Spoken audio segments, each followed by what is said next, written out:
Eu vou pedir para você abrir sua Bíblia no Evangelho de Lucas, capítulo 23, versículo 34. Jesus, porém, dizia: Pai, perdoa-lhes, porque não sabem o que fazem. Então repartiram as vestes dele, deitando sorte sobre elas. Todos vocês sabem que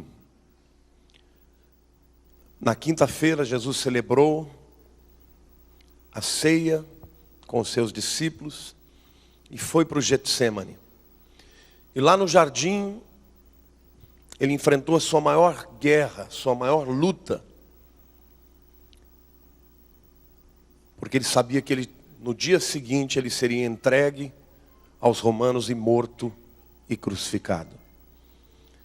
Estando ele lá orando, junto com os seus discípulos, chegaram os soldados romanos e junto com eles Judas, que beijou a Jesus num sinal de traição, porque os romanos não conheciam Jesus, não sabiam como ele era. Jesus, a maior parte do seu ministério aconteceu na Galileia. Jerusalém, ele só subia a Jerusalém nas datas importantes. Então, quando os soldados da guarda dos sacerdotes foram para prender Jesus, Judas teve que beijar Jesus para sinalizar quem ele era. Dali ele foi levado até a casa do sumo sacerdote, e logo na entrada no hall, ele já foi vilipendiado, já fizeram chacota, riram,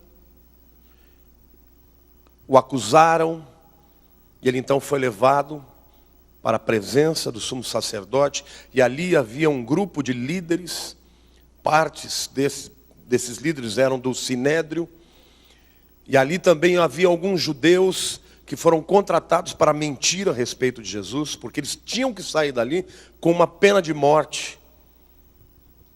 E ali Jesus foi ridicularizado, foi acusado, foi blasfemado, foi vilipendiado.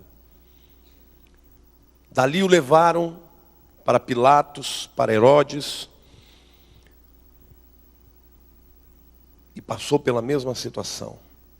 Cuspiram na sua cara, o açoitaram, colocaram sobre os seus ombros um robe muito chique, real, porque eles queriam dar uma conotação ridícula. Não disse que ele é o rei, então vamos vesti-lo como rei.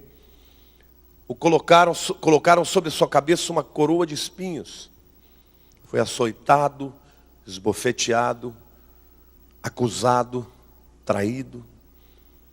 E dali o levaram para fora da cidade, para fora do perímetro das muralhas, numa colina chamada no hebraico Gólgota, no grego crânio, no português caveira. E ali Jesus foi crucificado. Além da dor física e da dor moral, da vergonha de estar ali nu, crucificado, diante de todos que passavam e o viam.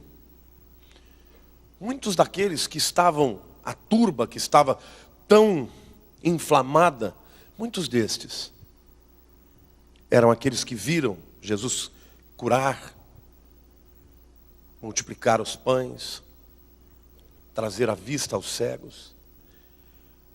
E naquele dia eles estavam ali, gritando, rindo, jogando sortes.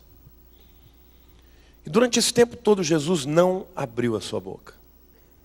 Ficou quieto.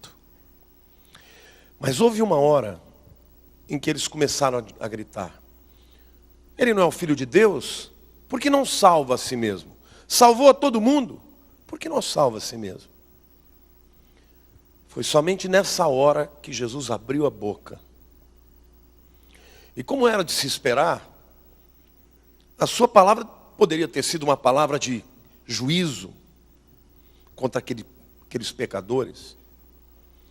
Poderia ser uma palavra de um coração ferido, de quem desejava retaliação. Poderia ser uma palavra de maldição, de condenação. Poderia ser uma palavra de reclamo. Mas ao invés disso, a primeira palavra que Jesus falou foi: Pai, perdoa-lhes, não sabem o que fazem. As palavras que Jesus declarou na cruz são palavras, são decretos que mudaram a história. Palavras para muitos proferidas por um moribundo, alguém cuja vida não deu certo, um derrotado. Mas para nós que cremos, palavras que mudaram a nossa história. Amém? Eu quero que você reflita sobre essas palavras hoje, junto comigo. Porque Deus vai falar muito com você hoje. Amém? Olha para o teu irmão, diga: abra o coração, para que as palavras de Jesus falem com você hoje. A primeira verdade que eu quero mostrar para vocês nessa pequena frase tem a ver com a oração que Jesus ofereceu. Por quem ele orou, hein? Pergunta para o teu irmão: por quem Jesus orou? Foi pelos bons? Foi pelos discípulos? Foi por sua mãe? Por nós. Jesus orou por aqueles que o crucificaram, pelos soldados que feriram seus pés e suas mãos, por aqueles que o cuspiram. Jesus orou por Pedro, que o negou, por Judas, que o traiu, por Pilatos, que se omitiu, pelos líderes judaicos que conheciam a palavra e reconheciam nele o cumprimento de todas as profecias. Jesus orou por você e por mim. Jesus orou por todos os pecadores. Essa oração, eu quero que você entenda que ela não é simplesmente a expressão de um desejo, de alguém que amasse muito, mas que não podia fazer nada. Esta oração foi a oração do Filho de Deus. Foi um decreto que, ao ser proferido da sua boca, no momento em que a sua vida estava esvaindo do seu ser, quando ele estava morrendo, ele estava liberando a vida sobre cada um de nós. Esta oração é uma palavra que atravessou os séculos, atravessou os impérios, atravessou as barreiras estabelecidas pelo diabo, e elas não puderam ser detidas. Porque estas palavras são a palavra do Deus vivo. O mesmo poder criador, criativo, de quem disse: haja luz e houve luz, é o poder que foi liberado pela palavra de Jesus, quando ele disse: Pai, perdoa-lhes, porque não sabem o que fazem. Amém? Diga: por quem que ele orou? Diga assim: por você e por mim também. Pelo que ele orou? Orou pedindo maldição, justiça, juízo. Pelo que ele orou? Perdão. Diga para o teu irmão assim: você já orou contra alguém? Já fez alguma oração imprecatória? Faz juízo, Senhor. Imagine se Jesus tivesse pedido juízo para você e para mim. Você não estaria aqui hoje não, meu irmão. Diga assim: a oração de Jesus foi de perdão. Amém ou não? Que perdão? Pela covardia de Pedro, pela omissão de Pilatos, pela traição e ganância de Judas, pela impureza dos sacerdotes que tanto discutiam sobre pureza. Perdão por aquilo que os homens não podem perdoar. Pensa no pecado mais hediondo, mais abominável, no pecado mais sujo, que nós homens somos incapazes de perdoar. Mas Jesus morreu também por eles. Eu estou pintando desse jeito, primeiro para que vocês não olhem para mim e me vejam como uma pessoa perfeita. Eu só estou sendo um interlocutor. Eu estou aí com vocês. Eu sou um desses que crucificaram Jesus. Tinha que partir de quem amou até o fim. Que decreto lindo. Que palavra extraordinária. Primeira palavra, no meio a tanta dor. A dor física, a dor moral, a dor espiritual. Primeira palavra foi uma palavra de perdão. Não pensou em si mesmo. Pensou nos homens. Nós, no máximo, podemos ficar tristes pelos pecadores. No máximo, quando a gente ama muito alguém e vê que está no caminho errado, a gente pode falar, puxa Deus, tem misericórdia. Mas nenhum pedido humano, nem da mãe mais amorosa, mais fiel, mais íntegra, nem do pai mais extraordinário, poderia tirar o decreto de morte sobre os pecadores. Somente o decreto do Filho, que nunca pecou e que entregou a sua vida no nosso lugar. Você tem ideia do que é isso?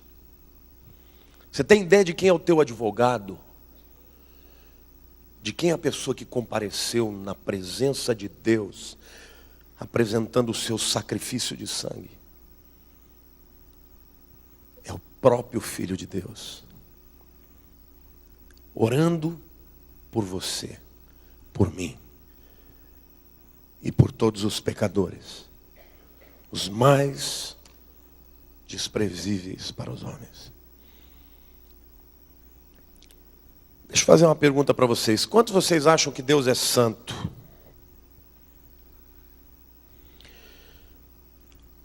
E Deus consegue conviver com o pecado? Sim ou não? A santidade de Deus faz com que Deus tenha abominação pelo pecado. Por que eu estou fazendo essa reflexão? Quais foram as bases da oração de Jesus? Ou seja, como Jesus poderia suportar todo o peso do pecado e dizer assim, perdoa-lhes. Sabe por quê?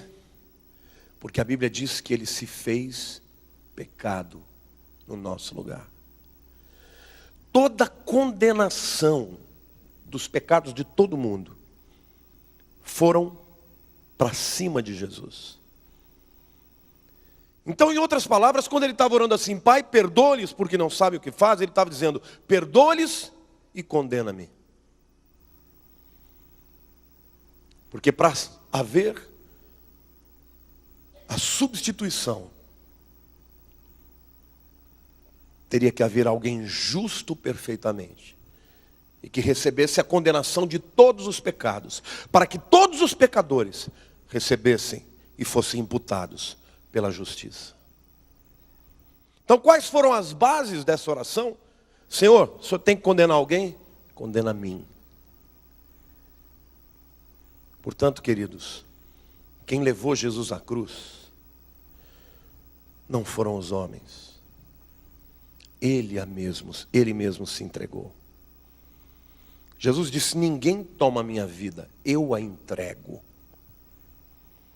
Então lá na cruz do Calvário, Jesus, quando ele declarou isso, ele estava dizendo: Pai, eu estou trocando a minha vida pela deles. O juízo deles vem para mim, a minha honra vai para eles. Eu lhes dou a vida e recebo a sua morte. Eu lhes dou a bênção e recebo a maldição. Eu lhes dou a vitória, mas vou sofrer a sua condenação. Quais foram as bases? Diga assim: as bases da oração é a substituição. Amém? Então, a oração que Cristo fez, por quem Ele orou? Diga: por nós. Pelo que Ele orou? Perdão. Em que base Ele orou? Diga: eu me entrego no lugar deles. Diga para o teu irmão do lado aí: você é um abençoado, viu? Diga: você não é um sortudo, não. Diga: você é um abençoado. Em segundo lugar, eu quero falar sobre a petição que Jesus fez, o pedido que Ele fez. Ele disse assim: Pai, perdoa-lhes porque não sabem o que fazem.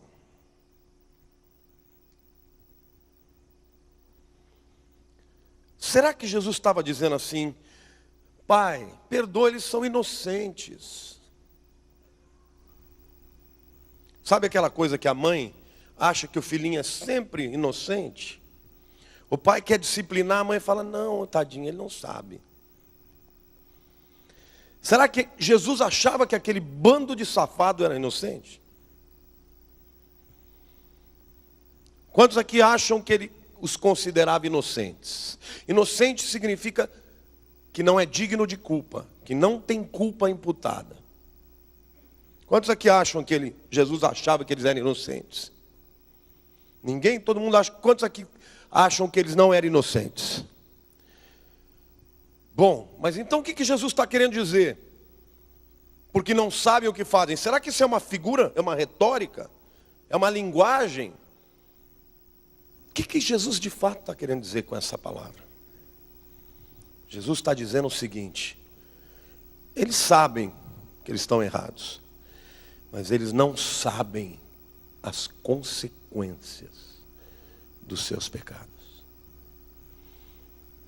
Adão não sabia das consequências de desobedecer à ordem de Deus, porque se soubesse não teria feito. Sansão não sabia das consequências de se envolver com uma mulher prostituta e revelar a ela o seu segredo, porque senão não revelaria. Davi, no alto da sua realeza e do seu sentimento de onipotência, não sabia as consequências de pegar a mulher do seu amigo e leal soldado. Os pecadores não sabem, mas o homem sem Jesus, se tiver alguém aqui que ainda não entregou a vida para Jesus, a partir de hoje você não vai ser escusado mais. Quero te dizer uma coisa: se você não entregar a sua vida para Jesus, um dia você vai estar lá no final dos tempos, no juízo final, na presença do trono branco. E todo homem sem Cristo vai ser julgado pelos seus pecados e vai ser condenado eternamente. Olha para a pessoa do teu lado: você tem noção das consequências do seu pecado? Querido, todo pecado tem consequências. Todo pecado gera morte. A Bíblia diz que a concupiscência, ela gera o pecado, e o pecado gera a morte. Toda vez que o ser humano ele se entrega para o pecado, ele está morrendo um pouco. Só que o pecado, ele não traz somente morte física, ele traz morte espiritual.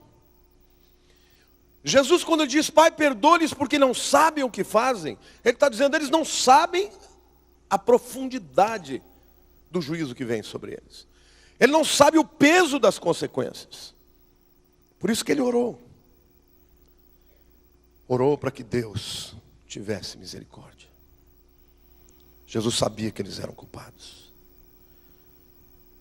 Mas um dia todos saberão, quando estiverem diante do juízo final.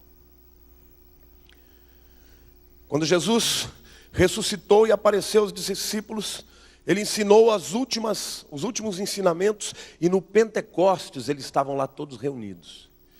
E de repente, Pedro se levanta cheio do Espírito e prega a palavra. E diz que os homens sem Jesus estão indo para o juízo. E naquele dia a oração de Jesus, o decreto de Jesus na cruz é respondido. Veja que coisa tremenda.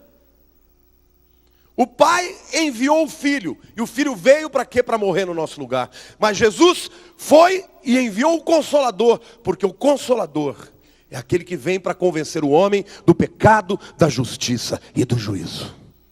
E no momento então que Pedro prega, ele não é mais o discípulo que caminhou e viu o Senhor fazer todos os milagres. Ele é um homem transformado, um homem que conhece o poder do pecado e o poder da graça.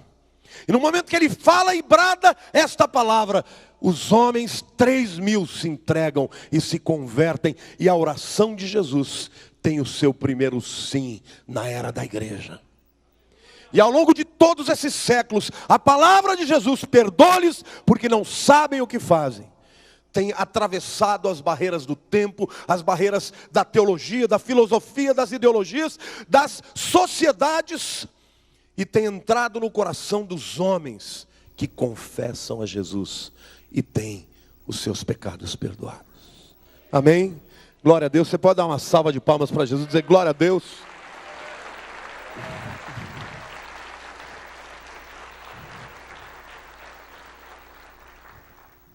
A oração que ele fez, por que ele orou? Pelo que ele orou? Em que base orou? Substituição. A petição que ele fez era para pessoas inocentes, culpadas, mas que não tinham ideia da profundidade da sua condenação. E a terceira reflexão que eu quero falar para vocês é que com este ato, Jesus abriu um precedente. Tem muita gente que acha isso muito bonito, mas quando tem que aplicar na sua própria vida, começa a fazer a seguinte declaração: isso é muito bonito, mas não funciona. Isso é muito romântico. Eu não sou Jesus, eu não tenho essa capacidade. Olha para a pessoa do teu lado e fala: será que isso é para você? Diga sim, senhor, ou sim, senhora. Sabe, queridos, com esta frase, a Bíblia mostra que Jesus amou ao invés de retaliar. Quem aqui gosta de retaliar? A pessoa fez algo para você, você vai e tchum. Tem aquele prazerzinho mórbido de dar uma... Ou então, a pessoa fez mal para você, não é com você, você vê ela do outro lado lá pagando. Você fala: tá vendo? Deus é justo.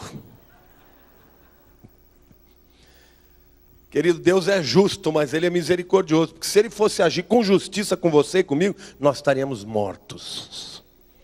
Então, graças a Deus, porque Ele é justo, mas em Jesus Ele se tornou misericordioso. Amém?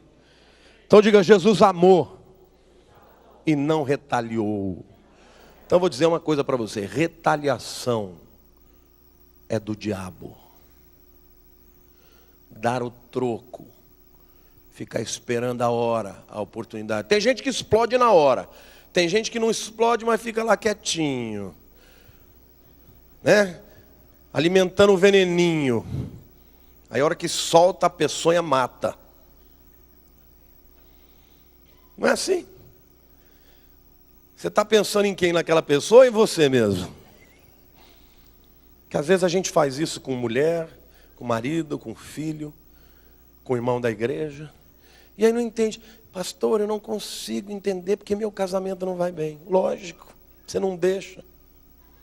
Deus quer curar e você vai lá e joga um veneno na comida da pessoa. tem como. Como é que, se você quer de fato que Deus faça uma obra na tua vida, Ele abriu o precedente para que nós copiemos. Você pode fazer isso por você mesmo? Diga não. Mas Deus pode fazer na tua vida. O Espírito Santo pode fazer na tua vida. Querida, eu vou te dizer, quem perdoa, libera. Quem perdoa está livre. Mas perdoar não é só fingir que perdoar, não. Perdoar é estar liberto. É você não ter cadeia, não ter lembrança ruim, não ter nada que te fira. É você olhar para Jesus e dizer, Jesus, eu fiz muito pior para ti. Se o Senhor me perdoa, eu libero o perdão, eu abençoo. Eu oro pelos que me perseguem. Amém ou não? Eu abençoo aqueles que me amaldiçoam. Amém? Então diga assim, Jesus amou e não retaliou. Diga para o teu irmão, Deus quer que você ame e não retalie. Pedro perguntou para Jesus, quantas vezes eu tenho que perdoar? Pedro é o cara, né? Pedro é o cara que representa nós todos, né? Ele fala o que a gente pensa. Pera lá, Jesus, tem que perdoar, tudo bem, mas quanto? 7 vezes? Tá bom, né? Jesus, 70 vezes 7. Para o judeu, o número 7 é o número completo. É aquela hora que encheu a garrafa, né? Ó, Jesus, perdoa, Jesus, mas a garrafa já transbordou. Aí Jesus vai dizer para você, eu te dou uma garrafa nova. Amém? Retaliar não é o que Deus tem para a tua vida. É fácil? Qual é a base para isso? O que Jesus fez por mim. Como é que você quer ser tratado? Perdoai as nossas dívidas como nós perdoamos aos nossos devedores. Já pensou se Deus fizesse assim? Vou dar uma retalhadazinha. Meu irmão, uma retalhadazinha de Deus é fazer o mar se abrir e cair em cima dos egípcios. Você quer uma retalhadazinha na tua vida? Porque Deus é assim, não é?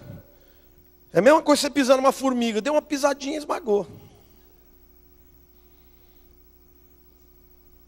Deus quer que nós tenhamos o mesmo comportamento. Amar e não retaliar. Essa palavra é tremenda, querido. Diga assim, Cristo orou ao invés de condenar.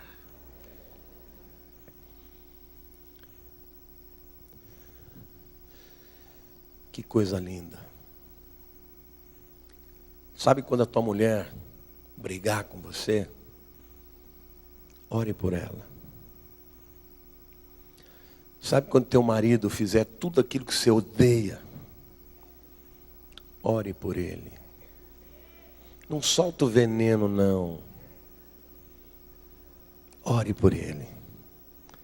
Abençoe o teu marido. É muito melhor. Quem abençoa, querido, é curado.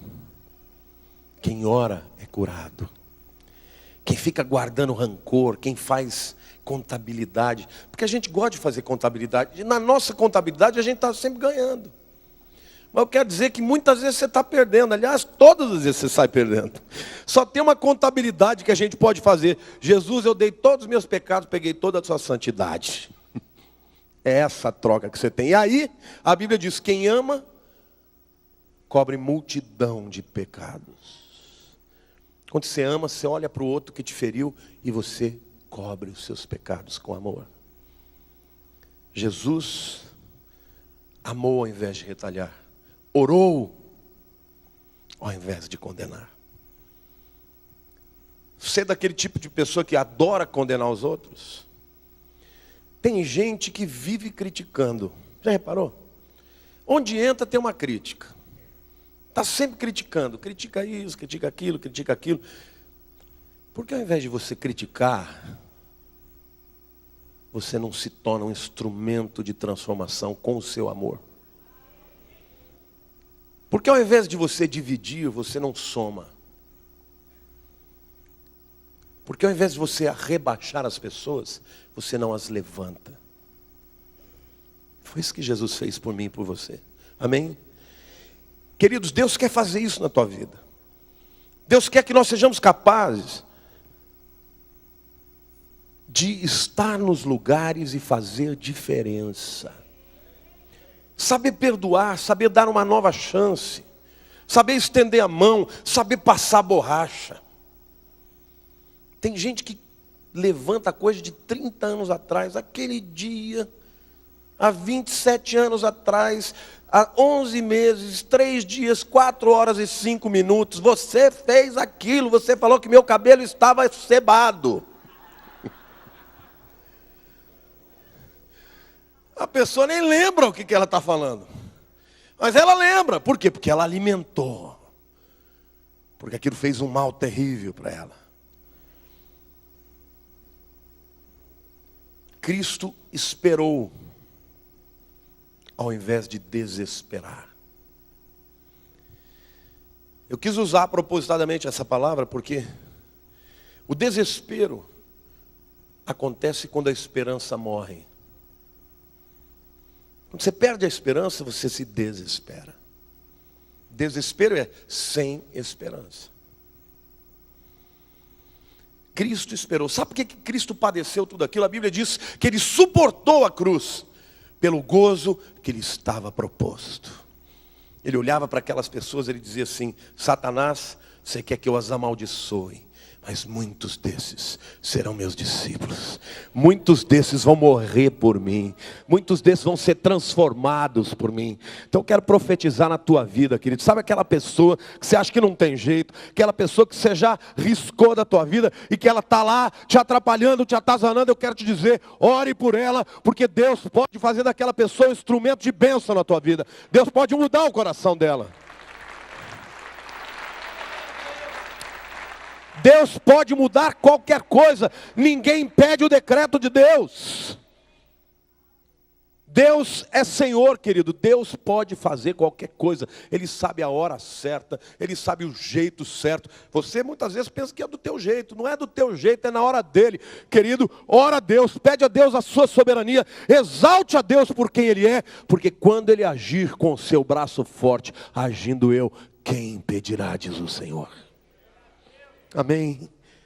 Graças a Deus, porque do alto da sua onipotência, Jesus se esvaziou. Do alto da sua soberania, Ele se entregou. Mas hoje Ele está à destra do Pai. Pisa sobre a terra. E está acima de todo principado e potestade, sobre todo poder e domínio, sobre todo nome que se nomeia, não só no tempo que a Bíblia foi escrita, mas nos dias de hoje. Não tem ninguém acima do teu Deus. Não tem nenhum demônio maior do que o nome poderoso de Jesus. Esse nome cura, esse nome restaura, esse nome batiza no Espírito Santo. Este nome vai voltar um dia. Jesus vem fazer a sua obra completa. Ele está trabalhando, Ele está postergando, porque Ele vai fazer.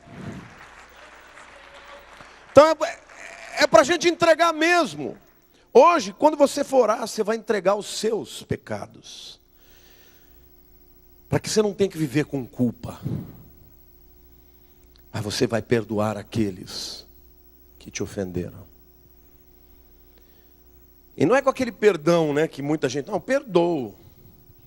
Eu perdoo, mas ele lá, eu cá. Que perdão é esse? Já pensou se Deus falar, não, filhinhos, eu perdoo vocês. Eu fico no céu, vocês no inferno. Seria bom, né? Mas a palavra de Deus diz que não. Ele perdoou e nos trouxe para perto. Perdoar é o primeiro decreto de Deus. Essa é a bandeira do Evangelho. É a bandeira do perdão. Não tem ninguém no Evangelho que pode se exaltar. Porque no fundo, nós somos todos miseráveis, todos pecadores. Querido, um dia, todo joelho se dobrará, e toda língua confessará o senhorio de Jesus. Alguns com muita alegria e muita gratidão, outros com temor. Exalte o nome de Deus. Seja mais manso. Seja capaz de perdoar. E o perdão não significa não reputar o erro. Às vezes a pessoa erra feio com a gente mesmo. Mas o perdão é para esses. O perdão não é para os bons, o perdão é para os maus. E a Bíblia diz que Jesus, o Filho do Homem, veio buscar e salvar o que se havia perdido. Deus não desistiu de nós. Jesus esperou. Eles vão ser transformados. Por isso que o covarde Pedro se tornou intrépido. O arrogante Paulo se tornou um homem humilde. Eu sou o maior dos pecadores. Deus pode fazer isso na tua vida. E pode fazer na vida daquela pessoa que você ama. E que talvez esteja te ferindo. E que talvez esteja fora da vontade de Deus. Querido, não existe arma contra a oração. Jesus nos ensinou a orar. E quando você ora no nome de Jesus, é o mesmo poder de decreto. Se você reconhecesse o poder de decreto que sai da boca de um crente restaurado pelo poder do nome de Jesus e que crê, você oraria e esperaria e jamais se desesperaria. Amém? A palavra da cruz é uma palavra de esperança. É uma palavra de perdão. Amém?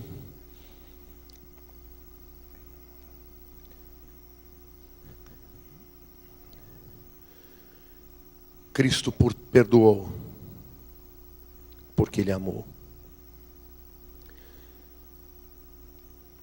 Quantos de vocês já ouviram falar de Leonardo da Vinci?